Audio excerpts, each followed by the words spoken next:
Vamos a leer Levítico 26.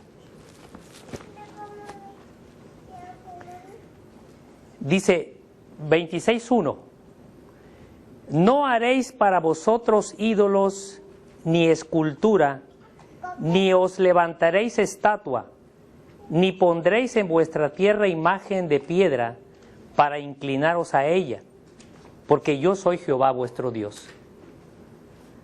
Guardad mis sábados y tened en reverencia mi santuario, yo Jehová. Si anduviereis en mis decretos y guardareis mis mandamientos y los pusiereis por obra, ¿qué dice? Yo daré vuestra lluvia en su tiempo. Vean las bendiciones, hermanos. Y la tierra dará su producto y el árbol del campo dará su fruto. Vuestra trilla alcanzará la vendimia y la vendimia alcanzará la sementera, y comeréis vuestro pan hasta saciaros y habitaréis seguros en vuestra tierra. Amén. Y yo daré paz en la tierra y dormiréis y no habrá quien os espante, y quitaré de vuestra tierra las malas bestias y la espada no pasará por vuestro país. Y perseguiréis a vuestros enemigos y caerán a espada delante de vosotros. Me brinco al 9. Porque yo me volveré a vosotros y os haré crecer y os multiplicaré y afirmaré mi pacto con vosotros. Y comeréis lo añejo de mucho tiempo y sacaréis fuera lo añejo a causa de lo nuevo. Y pondré mi morada en medio de vosotros y mi alma no os abominará. Y andaré entre vosotros, y yo seré vuestro Dios, y vosotros seréis mi pueblo. Yo, Jehová vuestro Dios, que os saqué de la tierra de Egipto, para que no fueseis sus siervos, y rompí las coyundas de vuestro yugo, y os he hecho andar el rostro alto. Y aquí viene el versículo 14. Aquí aparece un pero. Prestemos atención a ese pero. Si no me oyereis, ni hiciereis todos estos mis mandamientos, aquí hago una pequeña pausa.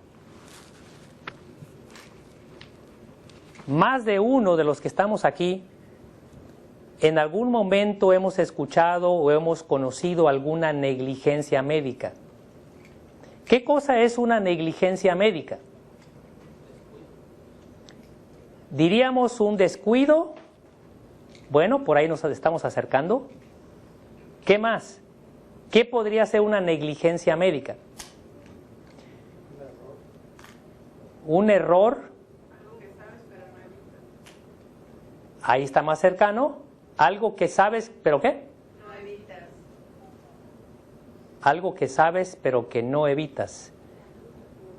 Ya estamos un poquito más cerca. ¿Algo qué? Pudo haber hecho, no lo hizo. ¿Algo que qué, perdón? Pudo haber hecho, no lo hizo. Algo que pudo haber hecho y no lo hizo.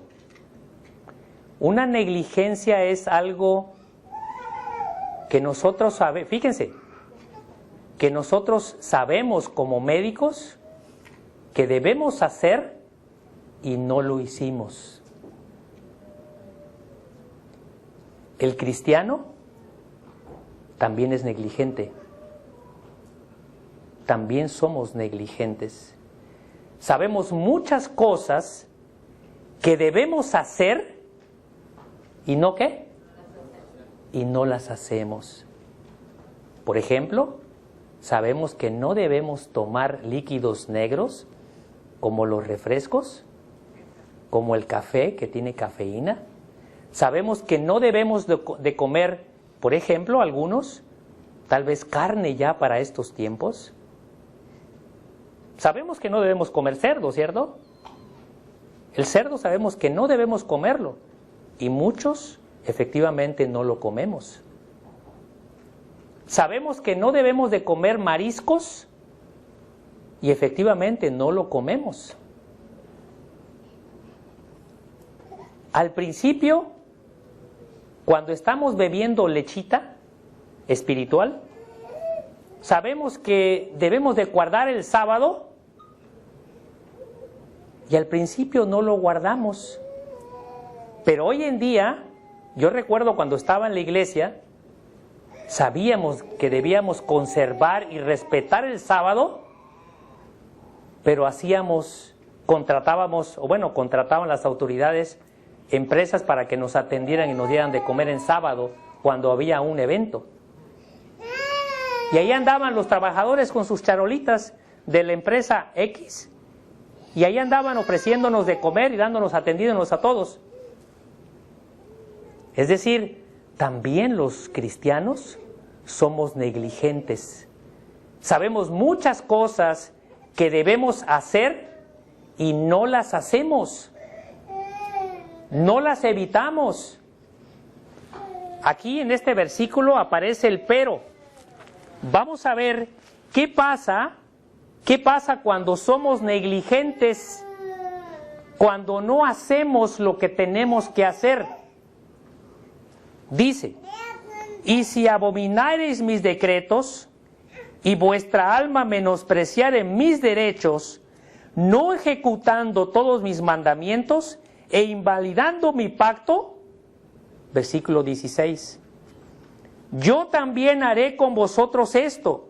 Y ahí aparece 2 puntos y seguido.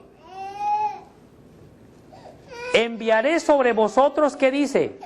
Terror. ¿Qué significa terror?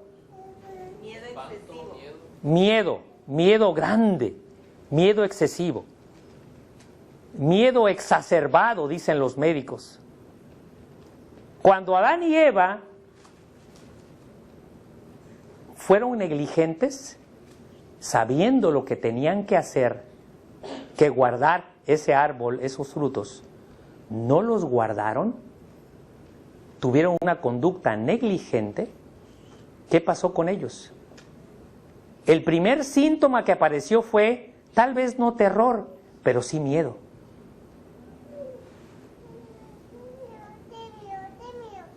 Sigo leyendo versículo 16. Enviaré sobre vosotros terror, extenuación y calentura, que consuman los ojos y atormenten el alma, y sembraréis en balde vuestra semilla, porque vuestros enemigos la comerán. Uno de los principales síntomas cuando uno adquiere una infección, ya sea por bacterias o por virus, uno de los principales signos que aparecen es la fiebre. Es decir, que la temperatura de nuestro cuerpo sube más allá de lo normal. Entonces aquí implícitamente hay enfermedad. Dice, versículo 17, y pondré mi ira sobre vosotros y seréis heridos delante de vuestros enemigos, y los que os aborrecen se enseñorearán de vosotros, y huiréis sin que haya quien os persiga. Ahí está el miedo implícitamente. Y aún con estas cosas, dice, si aún con estas cosas no me oyereis, yo tornaré a castigaros 7 veces más por vuestros pecados, por vuestras desobediencias, por vuestras transgresiones, y quebrantaré la soberbia de vuestra fortaleza, y tornaré vuestro cielo como hierro, y vuestra tierra como bronce, y vuestra fuerza se consumirá en vano, que vuestra tierra no dará su esquilmo, y los árboles de la tierra no darán su fruto. Y si anduviereis conmigo en oposición, y no me quisiereis oír, yo aumentaré las plagas sobre vosotros 7 veces más, de acuerdo a vuestros pecados. ¿Qué significa plagas? En la Biblia, ¿qué significa plagas? Enfermedades. Sigue diciendo, versículo 22, enviaré también contra vosotros bestias fieras, que os arrebaten los hijos y destruyan vuestros animales, y os endurezcan en número, y os reduzcan en número, y vuestros caminos sean desolados. Y si con estas cosas no fuereis corregidos, sino que anduviereis conmigo en oposición, ¿qué significa andar en oposición a Dios? En contra. rebelándose. Es decir, yo sé lo que tengo que hacer, pero no lo hago. Soy rebelde. Versículo 24. Yo también procederé contra vosotros en oposición y os heriré aún 7 veces por vuestros pecados. Y traeré sobre vosotros espada vengadora en vindicación del pacto.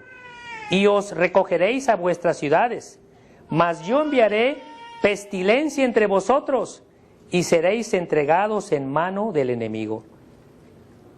Cuando yo os quebrante el sustento del pan, 10 mujeres cocerán vuestro pan en un horno y os devolverán vuestro pan por peso, y comeréis y no os saciaréis. Y si con esto no me oyereis, mas procediereis conmigo en oposición, yo procederé contra vosotros y lo haré con ira, y os castigaré aún 7 veces por vuestros pecados. Y comeréis las carnes de vuestros hijos, y comeréis las carnes de vuestras hijas, y destruiré vuestros lugares altos, y talaré vuestras imágenes, y pondré vuestros cuerpos muertos sobre los cuerpos muertos de vuestros ídolos, y mi alma os abominará. Y tornaré vuestras ciudades en ruinas, y asolaré vuestros santuarios, y no oleré la fragancia de vuestro suave perfume. Yo asolaré también la tierra, y se pasmarán de ella vuestros enemigos que en ella moran. Y a vosotros os esparciré entre las naciones, y desenvainaré espada en pos de vosotros, y vuestra tierra estará asolada, y hierbas vuestras ciudades. Entonces la tierra descansará sus sábados, todos los días que estuviera asolada, y que vosotros estéis en la tierra de vuestros enemigos. La tierra descansará entonces y gozará sus sábados. Todo el tiempo que esté asolada reposará, por cuanto no reposó en vuestros sábados mientras habitabais en ella. Hermanos, esto ustedes lo pueden continuar leyendo, pero en Levítico 26 y en Deuteronomio 28 aparecen las bendiciones y las maldiciones. Pero si ustedes leen esto con calma, en especial en estos capítulos aparecen varias maldiciones que tienen que ver con la salud, que tienen que ver con la enfermedad.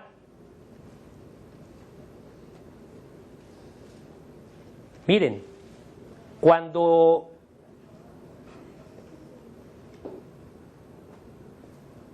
se vino esa crisis y esa extinción de Sodoma y Gomorra, Dios nos dejó esa admonición para enseñanza nuestra. Cuando se vino la crisis y los asirios tomaron a las 10 tribus de Israel, se los llevaron, los sacaron de allí. ¿Y qué trajeron de allá? A los caldeos los trajeron a habitar a Samaria. Cuando Dios permitió llevarse a las 2 tribus de Judá, esas 2 tribus se las llevaron a Babilonia. Todo esto, hermanos, es enseñanza para nosotros. Y nos muestra el resultado, nos muestra las maldiciones que surgen cuando el ser humano cristiano se torna negligente. Es decir, nosotros adquirimos esa conducta negligente. ¿Y qué dice la Biblia en especial con los negligentes? Es decir, aquellos que saben que lo que tenemos que hacer y no lo hacemos, el juicio es más severo, es más duro que contra aquellos que hacen las cosas. Ahí no sería por negligencia, sino hacen las cosas por ignorancia, porque no saben el camino correcto que se tiene que seguir. Ahora,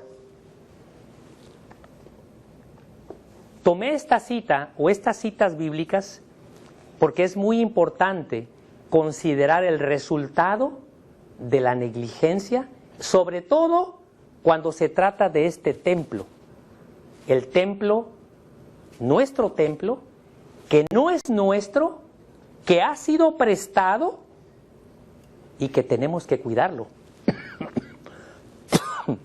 Mantenerlo en santidad, pero también en sanidad. ¿Cuántos de los que están aquí están tomando medicamentos hoy? No suplementos alimenticios, ¿eh? No suplementos alimenticios, sino medicamentos. Que bueno, me da gusto que nadie esté tomando medicamentos. Miren, hermanos, Dios me ha permitido conocer, y es la primera vez que lo voy a presentar en una iglesia. Yo estando en la iglesia, todavía la universidad me invitaba a dar pláticas, y un día di una plática en sábado sobre estos asuntos que vamos a platicar ahorita. Y no sé qué pasó, pero ese día sábado, en la mañana, a esta hora más o menos, era un auditorio grande, y les pedí que oráramos antes de hacer la presentación. Había puros hombres y mujeres de ciencia, y gracias a Dios todos se arrodillaron para clamar a Dios en un lugar que tal vez no se suele orar, porque normalmente donde se corre la ciencia, normalmente hay mucha soberbia en el ser humano. Pero quiero decirles que hoy es la primera vez que voy a presentar esto. ¿Por qué, hermanos? ¿Por qué? Porque este cuerpo es templo del Espíritu de Dios. Y nosotros, aun cuando podemos contar con muchos medicamentos en la farmacia, muchos de ellos no debemos usarlos. Sobre todo aquellos que tienen acción sobre el cerebro.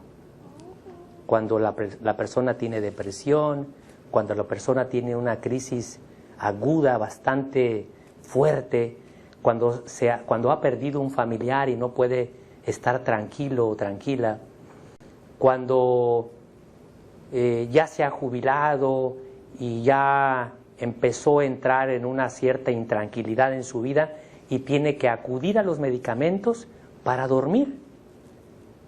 Hay personas que por ignorancia llegan a consumir estos medicamentos para dormir, pero las consecuencias son muy duras. Si yo tuviera diabetes o tuviera hipertensión o alguna enfermedad de este tipo, normalmente los medicamentos se tienen que usar de por vida. De por vida. Pero tenemos que ser conscientes que ni uno de esos medicamentos nos va a curar. Solo va a medio controlarnos la presión o va a controlarnos los niveles de azúcar en la sangre, pero hasta allí. Cuando entra una sustancia química rara, extraña a nuestro organismo, a este templo, el organismo lo identifica como algo raro, algo extraño, porque en el libro de Génesis, nuestro médico de médicos, nuestro creador, nos dijo de qué teníamos que alimentarnos. Entonces, este ser, este templo, solo podía recibir ese tipo de alimentación. Pero en ningún momento ingerir un medicamento, una sustancia química. En ningún momento. Y todas, escúchenlo bien, todas las sustancias químicas que vienen en unas cajitas, que vienen en supositorios, que vienen en gotas, en jarabes, que vienen en cápsulas, en tabletas, que vienen inyectables, no importa cuál sea la forma farmacéutica, todas, absolutamente todas, no hay una, escúchenlo bien, todas producen daño. Absolutamente todas. ¿Por qué? Porque Dios no le dijo o no nos dijo a nosotros, el día que te sientas mal, el día que empieces a vivir las consecuencias de esa negligencia, de esa desobediencia, ve a la farmacia, ve con el hombre de bata blanca y él que te medique. En ningún momento dijo Dios que así teníamos que hacerlo. Miren, hermanos, hoy en día hay medicamentos que sí nos pueden bajar la fiebre, hay medicamentos que sí nos pueden bajar los niveles de azúcar en la sangre si es que ha sido indicado para diabetes, hay medicamentos que sí nos pueden bajar la presión porque la tenemos muy alta, hay medicamentos que nos pueden eliminar una infección, hay medicamentos que nos pueden quitar ciertos signos o síntomas que nos hacen perder la paz y la tranquilidad en este cuerpo, en este templo. Pero cuando los empezamos a ingerir, la sierva del Señor dice que nosotros tenemos que estudiar nuestro cuerpo de causa-efecto. Nosotros, plenamente conscientes de esto, tenemos que estar a las vivas. Si yo estoy tomando un antifebril, escúchenme bien, un antifebril para un niño o para un adulto, para bajar la fiebre, porque si rebasa la fiebre más allá de lo normal, el niño puede caer en una convulsión, ¿sí? Pero también hay otros medios para controlar la temperatura de ese pacientito, de ese niño, de ese adulto. Entonces, tenemos que presentar siempre nuestro cuerpo. Cuando uno va a tomar uso de estos medicamentos, tenemos que estar plenamente conscientes que va a haber causas adversas, reacciones adversas, reacciones secundarias. También se les conoce como reacciones paralelas, algo adverso, algo dañino en nuestro ser. Y uno tiene que estar plenamente consciente que aun cuando yo compré esa farmacia o me la prescribió un hombre de bata blanca cuyo consultorio estaba como de superlujo, porque desgraciadamente el ser humano confía en el hombre, y uno cuando va al médico, uno piensa que ya la hizo, que ya se va a sanar. Pero no, hermanos, quiero decirles que los médicos, muchos de los médicos, aún especialistas, médicos internistas, cardiólogos, neurólogos, ginecólogos, pediatras, no importa cuál sea la especialidad, ellos no son entrenados en esto que ustedes van a conocer hoy. Escúchenlo bien, ellos no son entrenados para esto. Ellos ni siquiera saben por dónde pasan esas sustancias químicas antes de verlas en el anaquel de una farmacia. Muchos de ellos no saben. A ellos los forman de esta manera muy práctica. Les voy a decir esto. Si el paciente tiene fiebre, tienes que usar este medicamento o este medicamento o este medicamento para bajar la fiebre. Si tiene una infección vías respiratorias, vías urinarias, si tiene, etcétera, etcétera, etcétera. Así los entrenan.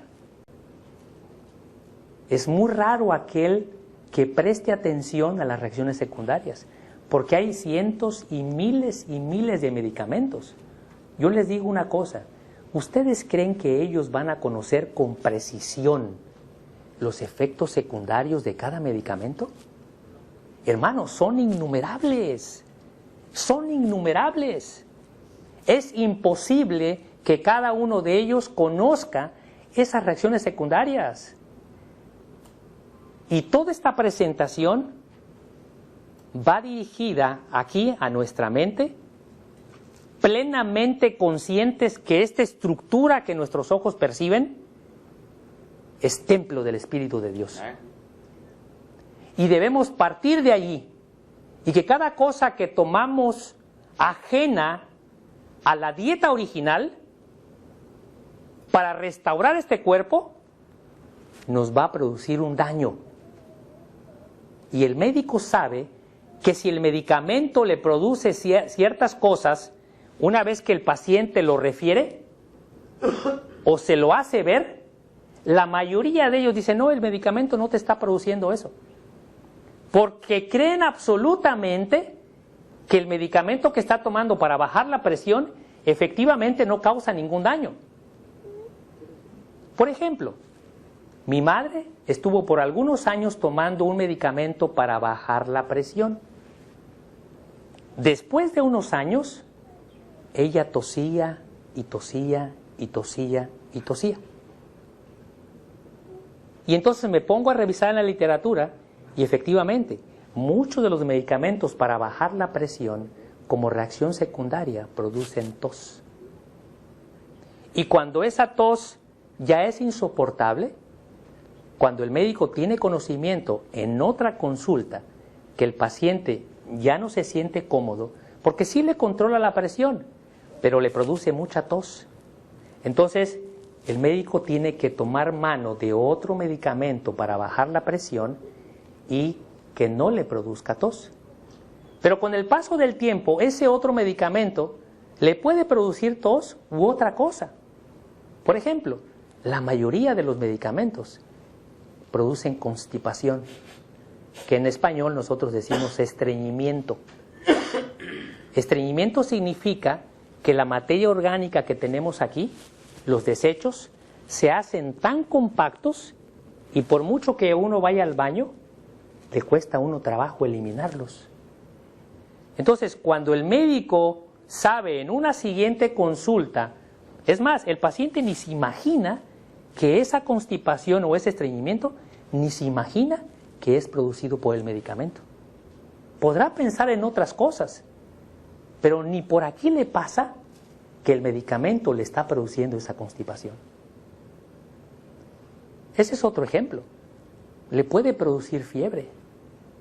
El uso de los antibióticos sí nos puede atacar la bacteria que nos está haciendo daño, pero esos antibióticos, ¿sabe qué pasa cuando pasan por aquí, por nuestro organismo? Matan a toda la flora de microorganismos que están aquí en nuestro aparato digestivo. Y entonces el pacientito produce mucha diarrea. Y ni por aquí nos pasa que ese medicamento, que es extraño para nuestro templo, nos está produciendo esa diarrea. Los pacientes que usan medicamentos para la depresión, muchos de ellos producen también depresión y ansiedad. No en todos. Producen constipación, producen a veces deseo de hacerse daño, de morirse, o a veces producen deseo de matar a alguien, de hacerle daño a alguien. Hermanos, estas son reacciones raras, muy raras, pero que están documentadas en la literatura médica por el fabricante dueño de ese medicamento. Cada medicamento que se estudia, se le estudian dos cosas: la eficacia y se estudia la seguridad. Joquita, y para todos los muchachos que quieren estudiar médico misionero, amas de casa, papás, debemos saber que el medicamento que usemos, tenemos que ir a la literatura, a ver si nos da tiempo, si no en la tarde, vamos a enseñarles a dónde tenemos que acudir para que cada medicamento que usemos, porque aclaro, hay medicamentos que se pueden usar en un momento crítico, aún así, también hay remedios naturales, pero si no ha llegado todavía la suficiente luz, pero bajo la guía de Dios, se puede llegar a usar un medicamento para salvarle la vida a alguien, pero no para usarlo ya más allá de eso. Nosotros, ahora que conocemos que este cuerpo es templo del Espíritu de Dios, tenemos que trabajar más las medidas preventivas, cuidar nuestro cuerpo, cuidar y fortalecer nuestra mente, nuestra disciplina, en implementar en nuestra vida buenos hábitos y no caer en los malos hábitos, porque muchos de esos malos hábitos traen consecuencias terribles. Entonces, cuando nos veamos obligados a usar un medicamento, veamos en la literatura, solamente usando el nombre comercial, buscarlo en la literatura en el internet, ver para qué es usado y buscar los efectos secundarios de este fármaco. tenemos que hacerlo permanentemente cuando nos veamos obligados a usarlos. Voy a recordarles la prueba que aparece en Daniel 1. Creo que la mayoría de los que estamos aquí vieron esta pequeña presentación. La parte de arriba, donde dice comida del rey, esa línea horizontal de arriba era el grupo de jóvenes que estaban recibiendo la dieta del rey. ¿Se acuerdan? Y la línea horizontal donde dice resultados es la línea en donde nos está mostrando la dieta, era una dieta vegana, de Daniel y sus amigos. ¿Se acuerdan? Bueno, este experimento que ustedes conocieron, primero haciendo una evaluación a los 10 días, donde el evaluador era el jefe de los eunucos. ¿Se acuerdan cómo vio la apariencia del rostro de esos muchachos? Y dijo, la dieta de Daniel y sus amigos es la mejor. Y la dieta de arriba era la comida que ingerían todos aquellos jóvenes después de haber ofrecido esa comida a sus ídolos. La apariencia del rostro de esas personas era muy diferente. Pero hubo una segunda evaluación que se hizo a los 3 años. ¿Quién fue el evaluador? El rey de Babilonia. Esos muchachos, imagínense, esos cambios se dieron en el rostro de los jóvenes a los 10 días. Imagínense cómo estarían los muchachos en sabiduría, en fortaleza física, porque ellos sabían seguramente los 8 remedios naturales. Seguramente, porque no eran ejemplares cualquiera, sino eran jóvenes que venían de buenos hogares, de pleno conocimiento de la palabra del Señor. Entonces, ellos habían sido también entrenados, ¿se acuerdan?, en el idioma caldeo. No aparece ninguna cita en donde diga, bueno, los muchachos a los 3 años ya manejaban el caldeo así. Pero nosotros hoy en día podríamos intuir que efectivamente tenían mayor habilidad y conocimiento para manejar el idioma caldeo. Ahí están esos 2 brazos. El brazo de individuos tratados con el alimento carnívoro y el vino del rey, y el otro brazo de allá arriba eran más de 4 seguramente, y abajo eran solo 4. Este tipo de experimentos, hermanos, se manejan hoy en día en toda la ciencia, y este mismo esquema vamos a usar para mostrarles cómo es que se estudian los medicamentos. Y yo puse esta pequeña cita o esta pequeña leyenda. Dice ahí estudios preclínicos y estudios clínicos que se hacen con los medicamentos antes de que estos aparezcan en la farmacia. Los estudios preclínicos son aquellos realizados antes de los clínicos, de ahí su nombre, y se hace fundamentalmente en animales. Y los estudios clínicos, así como el experimento de Daniel, se hace con seres humanos. Vamos para allá. Miren lo que dice ahí en actividades preclínicas. ¿Qué hacen los investigadores? ¿Qué hacen los investigadores? Cuando yo empecé a conocer todo esto, porque mi formación académica no fue medicina, sino fue más dirigida a la investigación, yo me di cuenta que muchos de los médicos no sabían nada de esto. Escúchenlo, hermanos, no sabían nada de esto. A mí me tocaba, y a otros muchachos nos tocaba entrenarlos para mostrarles lo que se tenía que hacer.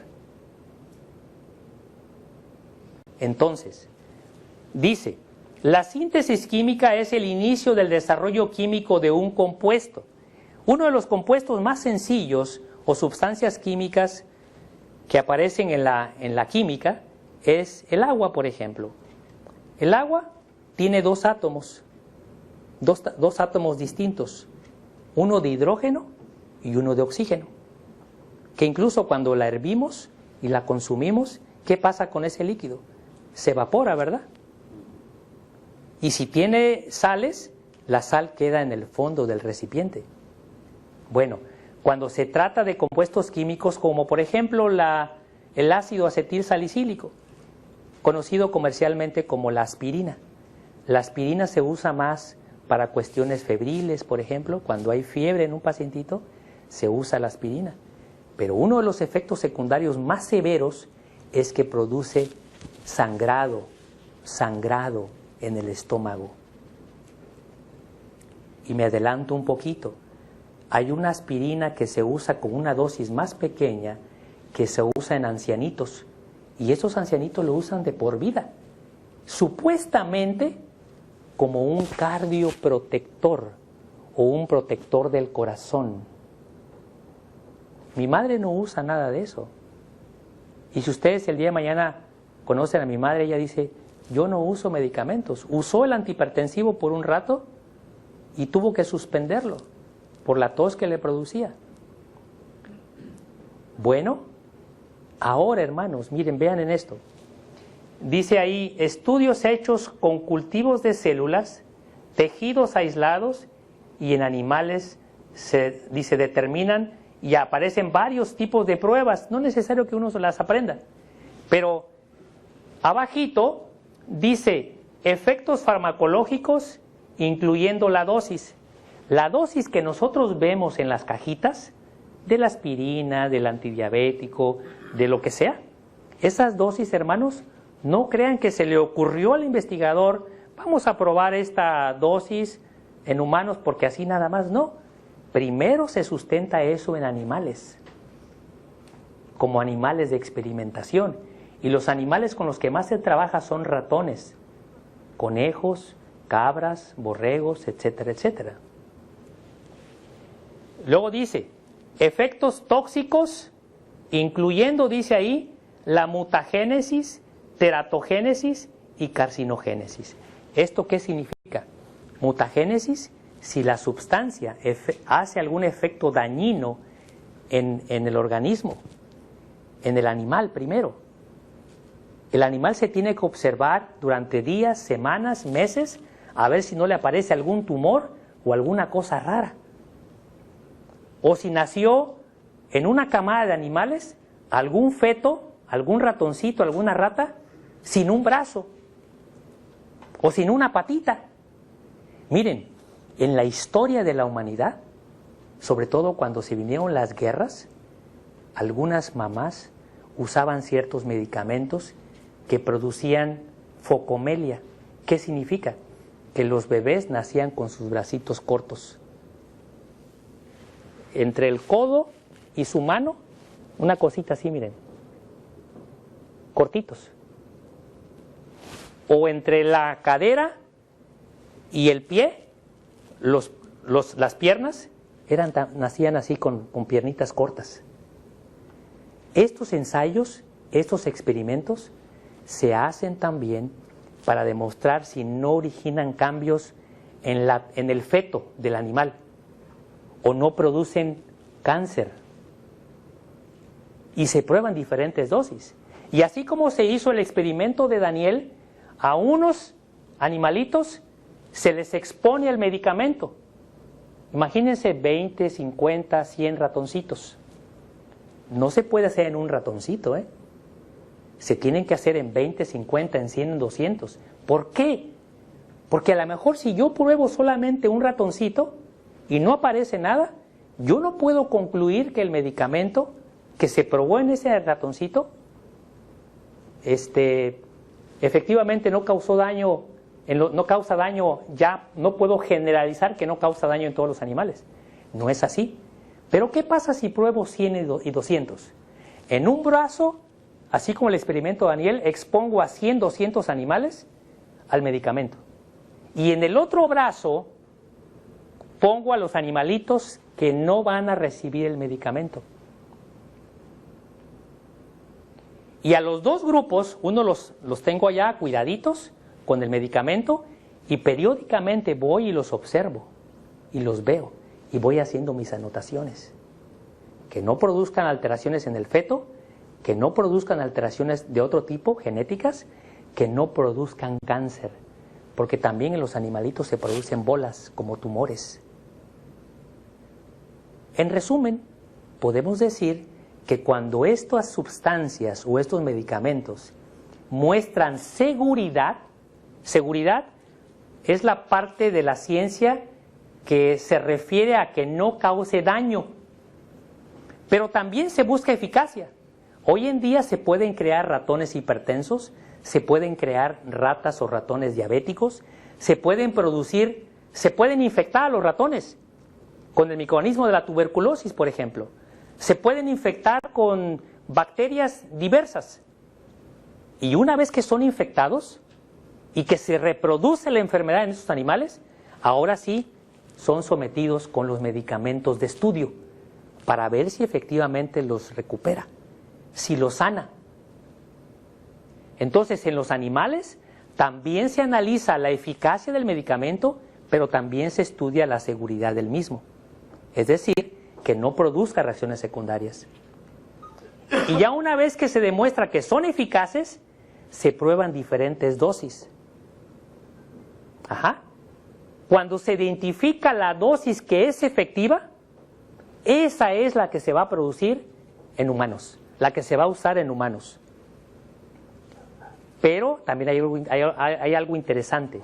Si la dosis que demostró ser eficaz fue de 1 miligramo, se hacen estudios en animales con dosis de 30 o 50 o 100 veces más que esa dosis, para ver que efectivamente no cause daño en el ser humano.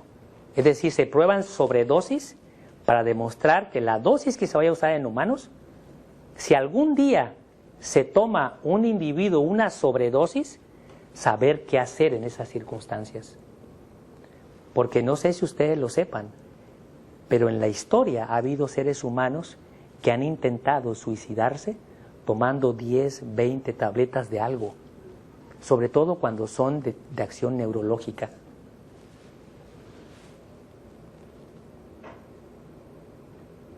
Vamos adelante.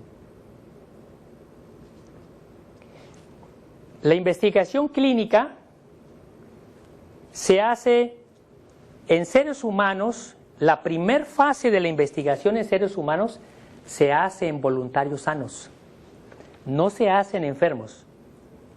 Puede depender del tipo de medicamento.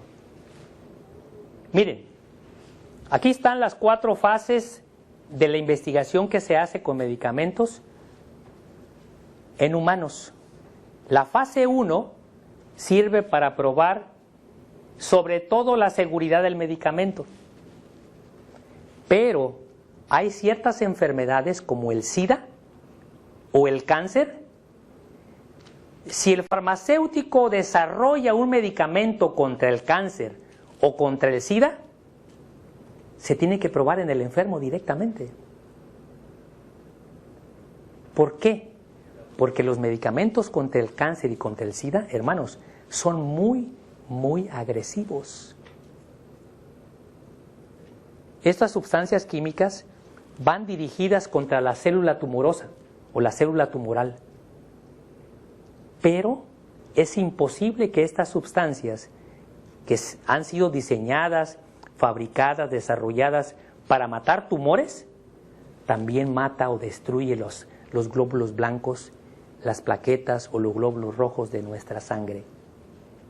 Recordemos que en nuestra sangre, ¿qué dice la Biblia? Dice que la vida de la carne en la sangre está. Y aun cuando había ciertos ritos y cierto concepto espiritual con el uso de la carne, de la sangre con los animales, aún en esa leyenda, nosotros hoy en día, y la ciencia lo sabe, que cuando la sangre está de muy mala calidad, el paciente se torna anémico, el individuo se torna anémico y es un blanco perfecto para infecciones y para desarrollar cáncer. Entonces,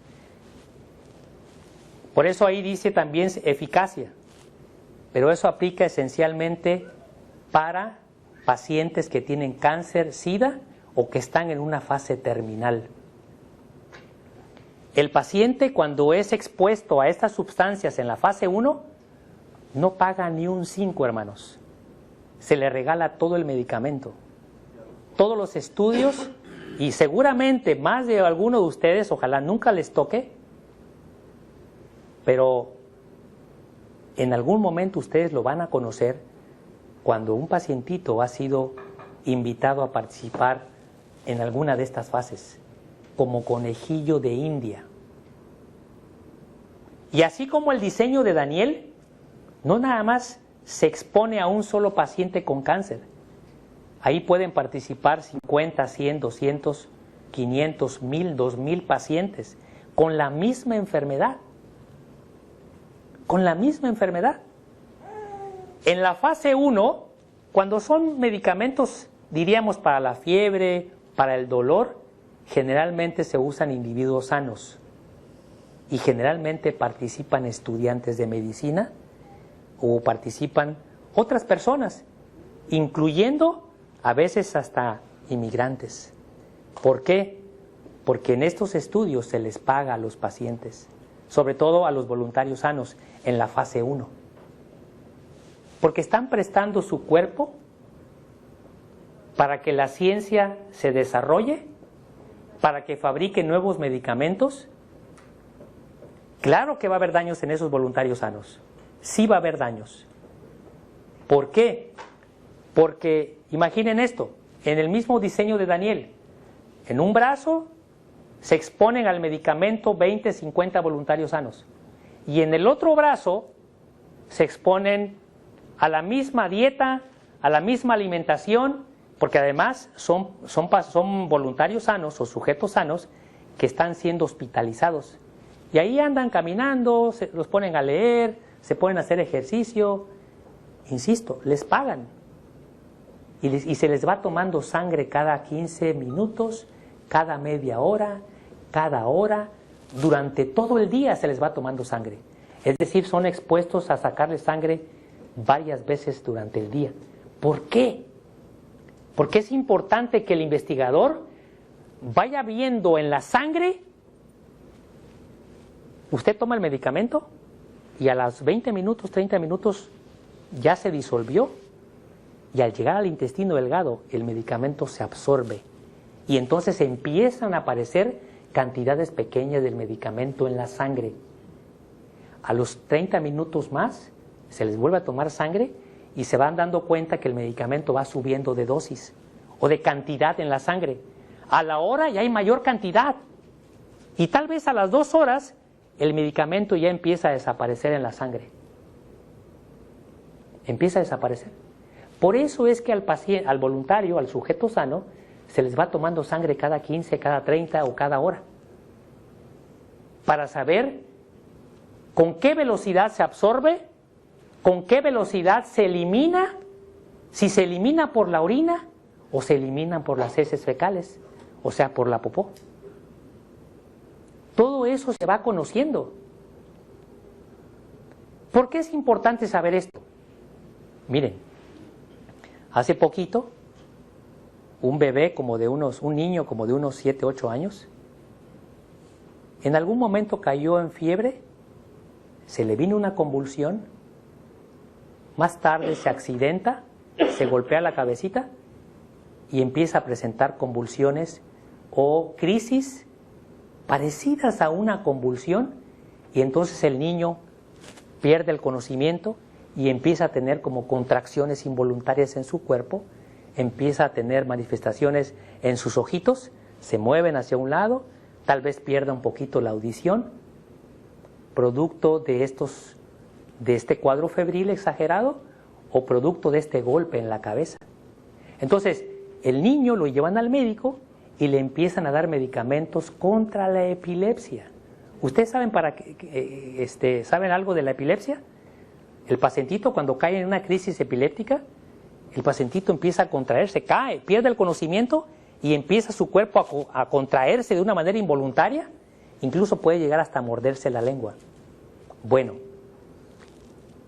cuando uno le da el medicamento, que esencialmente es para personas, bueno, ya una cierta dosis para los niños, la dosis que se emplea para los niños es diferente que para el adulto, entonces el niño empieza a ingerir el medicamento Y entonces el niño, después de media hora, se torna agresivo, violento. Y entonces va contra los papás y hace cosas, tira cosas, se lastima. Entonces, si ustedes relacionan ese momento en que el niño presenta esa manifestación en su organismo, coincide con los niveles altos del medicamento en la sangre. Pudiera ser que si el medicamento o las dosis altas del medicamento aparecen a las 2 horas, normalmente los efectos secundarios van directamente asociados con la gran cantidad de medicamento que aparece en la sangre. Por eso es importante analizar de causa-efecto este cuerpo, aun cuando uno consume alimentos, semillas, lo que sea. Cuando uno va al baño, dice, mira, a veces hasta los niños luego se espantan cuando van a ver que sus desechos aparecen rojos, como el betabel, y se les olvida, o a los padres se les olvida decirles, mira, tu popó puede salir así con este color rojo. Los niños tienen que ser entrenados aún en eso, hermanos. Y por precaución, tanto los niños como los papás tienen que aprender que cuando uno va al baño a eliminar los desechos, uno tiene que mirarlos. Y esto no es un asunto de asco, sino este es un asunto de precaución. Porque como médicos misioneros, en algún momento los niños empiezan a eliminar en sus desechos lombrices. Y tal vez a nosotros no nos toque. Pero el día de mañana, esos niños, no sabemos si o esos papás o mamás van a formar parte de una comunidad y tienen que ejercer su profesión como médico misionero, tienen que saber que en los desechos orgánicos ahí uno puede observar muchas cosas. Bueno, me regreso ahora a la segunda fase. En la segunda fase ya se empiezan a tratar pacientitos. Igual, el mismo diseño de Daniel. Unos son expuestos a una dosis. Voy a ver si puse una imagen aquí.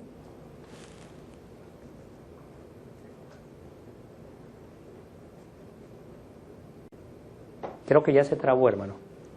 Bueno, seguimos. Usando el mismo experimento de Daniel, un grupo de 100, 200 individuos hospitalizados en la fase 1, hospitalizados, se someten a una dosis de medicamento, otro brazo es sometido a otra dosis diferente y se pueden usar hasta 3 o 4 brazos más. ¿Sí entienden a lo que me refiero con brazo? Recuerden en la imagen del experimento de Daniel, la línea horizontal de arriba se usaría para pacientitos que hayan sido sometidos a 1 miligramo, por ejemplo. 100 pacientitos o 20 pacientitos. El segundo brazo a una dosis de 2, otros 20 pacientitos. Y el tercer brazo a una dosis de 3 miligramos. Y de esa manera se puede ver el efecto, por un lado, de seguridad, qué reacciones secundarias se dan, y por otro lado, cuál fue la dosis más eficaz, la de 1 miligramo, la de 2 miligramos o la de 3 miligramos. Otra vez, ¿por qué es importante conocer todo esto, hermanos? Les platico otra anécdota. En una ocasión, como mi suegra vivíamos juntos, y ella padecía de epilepsia desde niña, un día dejamos los medicamentos por ahí al alcance de los niños, de mi hija. Nosotros no sabíamos que mi hija los había consumido, una tabletita, porque vienen unas estructuras de plástico como de burbujas. A la niña, pues se le hizo fácil, lo tomó y como un dulcito lo chupó. Nosotros nunca la vimos cuando esto pasó. Pero ¿cómo nos dimos cuenta de eso? Porque la niña, andábamos nosotros en un lugar y la niña estaba así. Y empezó a babear. Así, la saliva no la podía contener. Y la niña estaba así. Uno, ¿no es la dosis para un niño? ¿Esto fue un accidente? La niña no estaba enferma, mi hija. Y lo único que nosotros percibimos fueron los efectos secundarios, porque esos medicamentos que se usan para la epilepsia tienen un efecto sedante, es decir, las cargas eléctricas del cerebro son reducidas a lo máximo y el pacientito con epilepsia generalmente lo tienen postrado. O si es una persona con problemas o desórdenes neurológicos, generalmente a los pacientitos los tienen dormidos. En los asilos están dormiditos. Poco es el momento en que el pacientito de esta naturaleza salen y les dan alguna actividad recreativa, etcétera, etcétera. Entonces, por eso es importante que los niños hoy sepan que si el día de mañana viven circunstancias tales como estas que nos está tocando, como nos tocó vivir a nosotros, sepamos de dónde pudo haber venido el daño que mi hija empezó a manifestar. Claro, de inmediato la llevamos a urgencias y nosotros empezamos a buscar qué medicamento había tomado y bueno, pues aquí está la causa. Entonces ya el médico les da otros medicamentos para contrarrestar los efectos dañinos de ese medicamento que consumió. Bueno, ¿cuál es la diferencia? Aquí está, miren, en los estudios de fase 1 participan de 20 a 80 sujetos sanos. Hospitalizados, se pueden escoger una población especial en casos de oncología, en casos de cáncer o SIDA. Son los únicos tipos de estudios que son enfermedades terminales en donde no hay otra opción, porque a veces se usan material radiactivo para tratarlos, se usan anticancerígenos muy agresivos que no nada más, les decía, destruyen las células cancerosas, sino también destruyen las células blancas de nuestra sangre. Y dice ahí, meta, ¿cuál es la meta de esos estudios de la fase 1? Establecer seguridad y la tolerancia del fármaco en seres humanos. Una vez que se demuestra que el medicamento no es agresivo para un sujeto sano, entonces ahora sí, estos estudios se publican los resultados y se mandan a la FDA o se mandan a la autoridad regulatoria, en este caso la Secretaría de Salud de México, y ellos son los que definen si el producto pasa la prueba de la fase 1. Pero recuerden, hermanos, en todo esto hay negocio y hay corrupción. ¿Por qué les digo esto?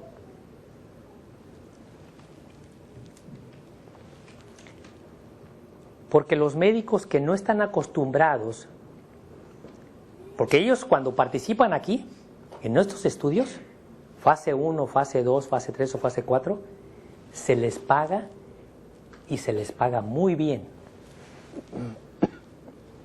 Se les paga mucho dinero. Si es un estudio con un medicamento que va a probar durante 3, 6 meses, un año, pueden ser de $5,000, $10,000 por cada pacientito probado.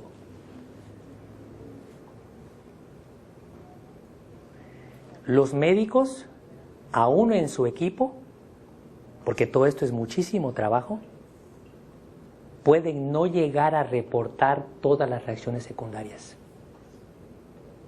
De modo que lo que aparezca en la literatura médica no necesariamente son los únicos efectos secundarios que el ser humano puede presentar.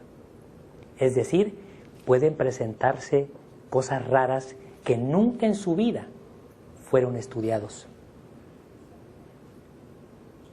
Mi hija hoy en día está embarazada, tiene como unos 2 meses.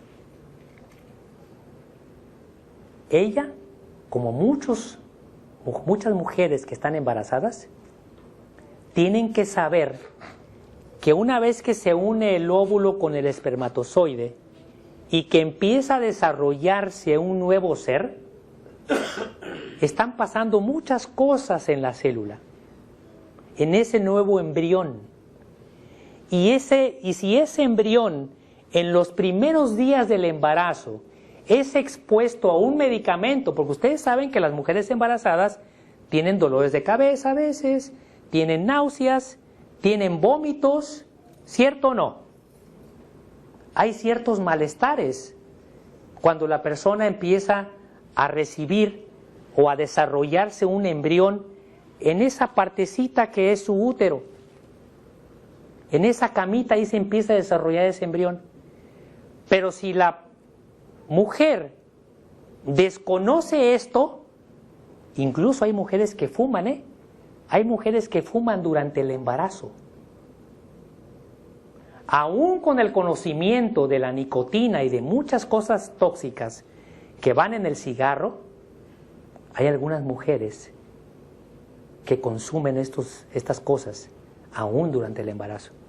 Por eso, cuando nace el bebé, podemos encontrar cosas muy raras, sobre todo si tomaron medicamentos de una manera incontrolada para el vómito, para las náuseas o para alguna infección. La mujer embarazada se tiene que cuidar mucho más que una mujer no embarazada. ¿Por qué? Porque está desarrollando un nuevo ser y por en ningún momento puede recibir medicamentos u otras sustancias, incluyendo alimentos sintéticos, es decir, empacados, embolsados, fermentados, alimentos industrializados. ¿Por qué? ¿Por qué, hermanos?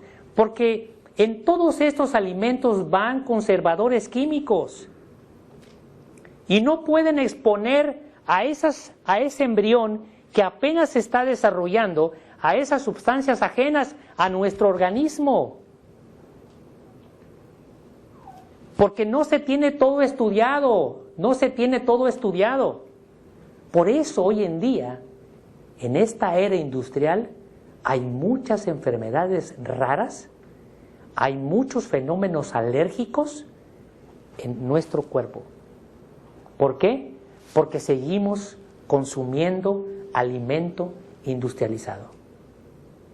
Cuando vivamos en el campo, el plan es consumir alimento que nos dé la tierra y no consumir ningún tipo de alimento, aunque sea soya, o sea queso, o sea lo que sea vegano, pero que ya pasó por las manos del hombre y que tienen que agregarle sustancias químicas para conservarlos. Joquita lo sabe y saben seguramente que el queso de soya, si no lo conservan, o incluyendo el pan, mi hermano lo sabe. Mi hermano sabe que si no su pan no tiene conservador, ningún tipo de conservador. Y él sabe que fuera de refrigeración, el pan no puede durar más de una semana. ¿Por qué? Porque los microorganismos que hay en el ambiente, los hongos, las bacterias, etcétera, empiezan a desarrollarse en ese alimento y empieza a oler mal, o ya se empiezan a ver las colonias verdes o azules de los hongos, ¿verdad? ¿Ustedes creen que no se usan concentraciones importantes de conservadores químicos en los alimentos que nosotros ingerimos? Son cantidades grandes, hermanos. Y allí no hay estudios clínicos con conservadores para saber el efecto dañino en nuestro cuerpo. No hay estudios clínicos para eso. Todas las bebidas, jugos y demás industrializados llevan conservadores. Si ustedes compran el polvito de harina, que es el pan molido, que se le llama allá en México, lean la etiqueta. Para pan molido, trae muchos conservadores químicos. Entonces, con la ayuda de Dios, tenemos que de hacer conciencia que el uso de alimentos industrializados nos expone a empezar a vivir reacciones raras en nuestro cuerpo, porque no nada más lo consumimos una vez, hay veces que lo consumimos cada tercer día o cada semana. Hay leche, por ejemplo, que la consumimos permanentemente, con conservadores y todo. Prestemos atención en qué momento, si al principio fue tolerante, en algún momento van a empezar a aparecer reacciones raras en nuestro estómago o en nuestra piel. Prestemos atención en eso. Claro, no vivimos en una comunidad en donde pudiéramos tal vez tener los cocos de una palmera hacia la mano, ¿no? Como para ir así como en Acapulco, deme esos 2, 3 coquitos, llego a mi casa y preparo mi leche y sé que por cada coco me va a dar 1 litro, 1,5 litros de leche de coco. Ese 1,5 litros de leche que sale de un coco, que en Acapulco le llaman los cocos ocatos, los ya que están muy maduros, que tienen un grosor de carne así de grueso, trae poquita agua, pero de ahí sale 1 litro, 1,5 litros de leche. Esa leche no la podemos durar más de una semana. Es más económica, la podemos consumir de inmediato, se pueden guardar los cocos ya vacíos en el congelador y cada vez que requiramos preparar uno, los vamos sacando. Pero en una ciudad como esta, hermanos, es casi imposible consumir alimento, puro alimento del campo. Consumimos mermeladas, consumimos leches, consumimos yogures, consumimos pan industrial,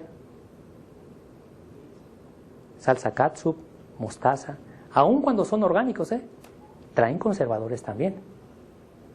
Esa es la era que estamos viviendo hoy. Entonces, anclo aquí, en esta presentación de medicamentos, porque no es lo único que llega a entrar extraño a nuestro ser. Aparte de los medicamentos, entran cosas extrañas a nuestro templo a través de la alimentación que consumimos. Entonces, esto es un proceso, sí es un proceso. ¿Hasta cuándo? Hasta que nosotros demos el siguiente paso de irnos a vivir al campo. Y eso va a llevar un proceso todavía, en lo que el árbol empieza a producir a los 2, a los 3, a los 4 o a los 5 años el fruto. Lleva su tiempo, pero tenemos que entrarle. Bueno, en la fase 2, vean lo siguiente. Aquí eran voluntarios sanos fundamentalmente. En la fase 2 ya son enfermos, participan con el mismo diseño de Daniel, participan mayor número de pacientes, ahora sí ya se empieza a probar en pacientes. Pero un paciente hipertenso, un paciente diabético, generalmente trae problemas en los riñones. Entonces, el haber estudiado los medicamentos, primero en la fase 1 en voluntarios sanos, no es exactamente lo mismo que en los enfermos. Entonces, en la fase 2 se prueba un mayor número de pacientes, en la fase 3 ya se prueba a nivel abierto, ya no pacientes hospitalizados, sino ya es una población abierta. Ya son cientos y miles de pacientes. Pero aun cuando se pueden probar en miles de pacientes, todos los efectos secundarios que sean reportados no son precisamente todos. Hay reacciones secundarias que se pueden presentar en un individuo por cada 1.000.000 de personas. Y hay otros eventos secundarios que se pueden presentar por cada 2 o 5 millones, un caso raro.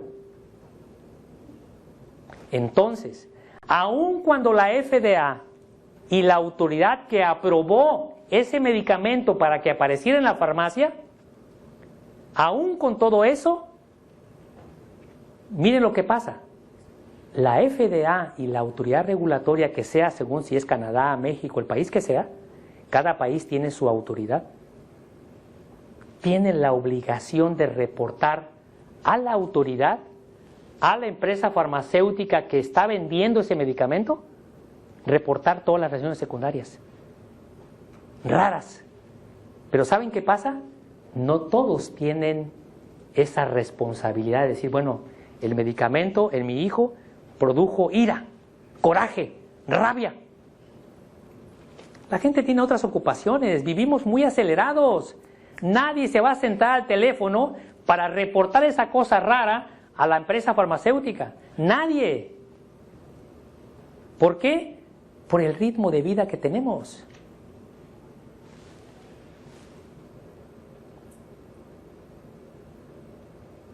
Ahí están, miren, fase 2, 200 a 300 pacientes. El mismo diseño de Daniel. También medir eficacia y seguridad. En la fase 3,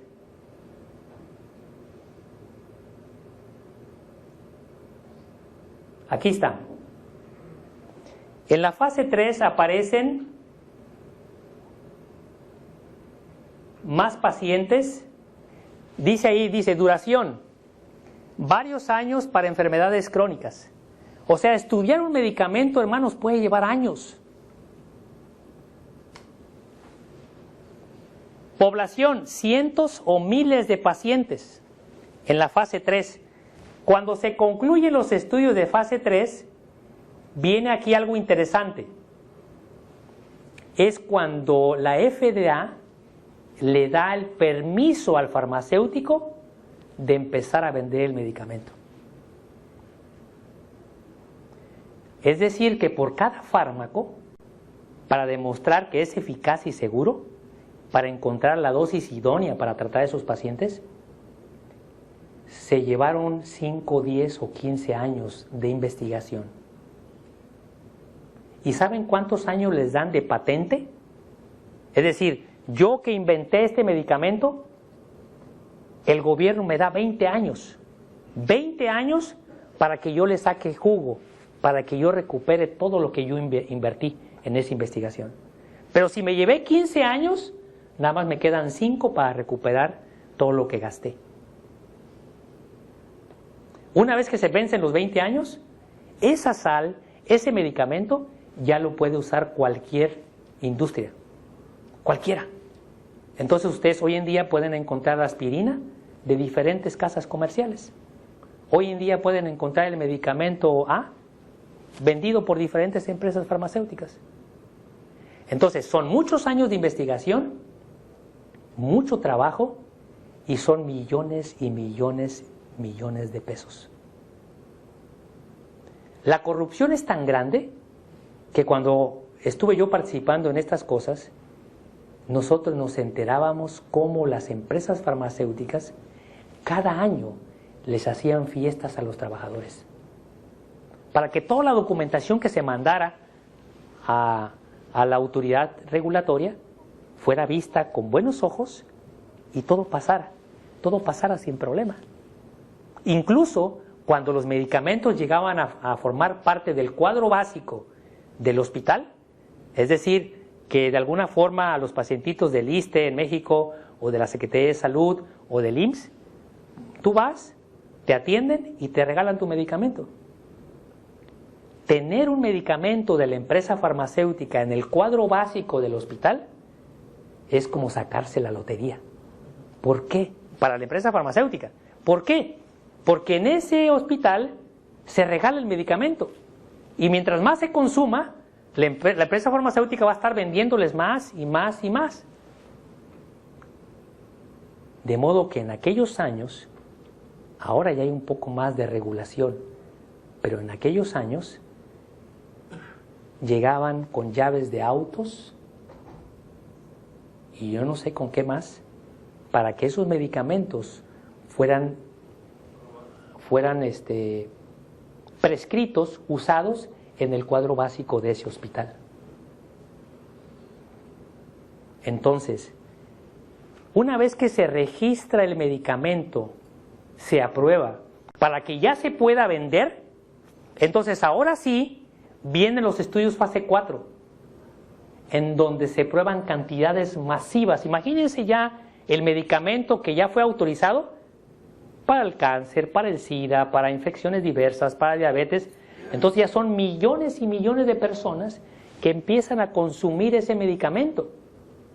Y las reacciones secundarias que solamente se encontraron con 1,000, 2,000 o 5,000 pacientes, ya cuando se prueben millones de pacientes, aun cuando los pacientes o las familias tienen la responsabilidad de reportarle al farmacéutico todo lo raro que encuentren, no lo hacemos, hermanos, no lo hacemos.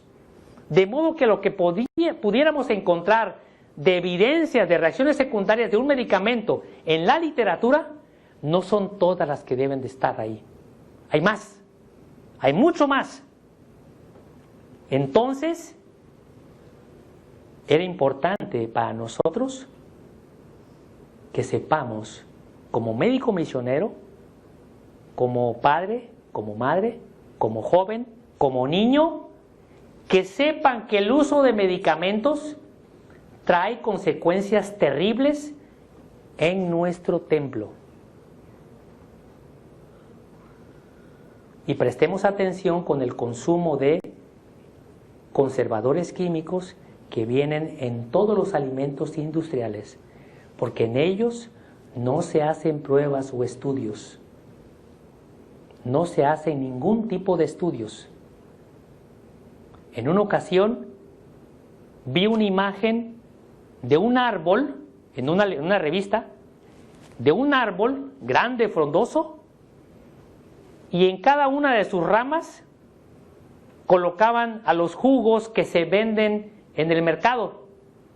Y decía el autor, los jugos que respetan, fíjense bien, los jugos que respetan lo que ellos están informando como contenido de vitaminas, minerales, etcétera, etcétera, muchos marcas diversas estaban tiradas en el suelo.